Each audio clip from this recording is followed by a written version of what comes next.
sleep. Tell each other go, and my mind's telling for me. Can't seem to get you out of my mind.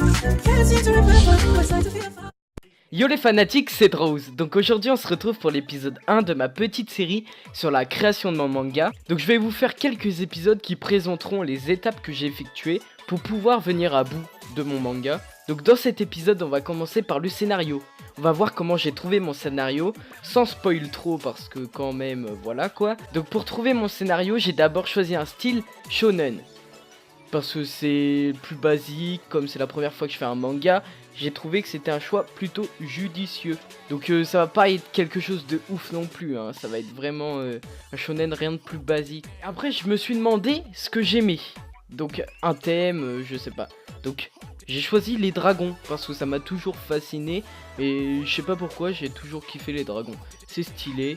Et par contre ça va être un challenge, parce que ça va être difficile à dessiner. Mais ça on verra ça dans l'épisode 2 normalement. Après avoir choisi le thème, j'ai choisi une époque. Donc en l'occurrence, l'époque médiévale, parce que je trouve que au niveau des décors, des tenues, c'est plus sympa, c'est plus stylé. Ensuite, j'ai défini la situation dans laquelle se trouve le monde dans lequel se passe mon manga.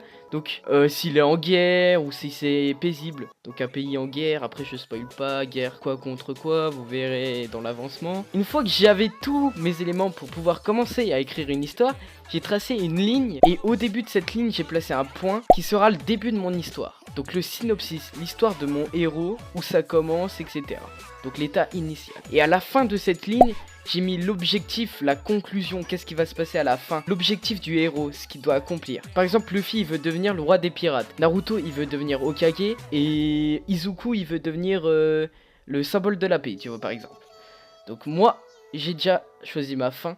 Donc au calme. Et entre ces deux points, je vais rajouter des éléments pour que mon héros puisse atteindre son objectif, tu vois.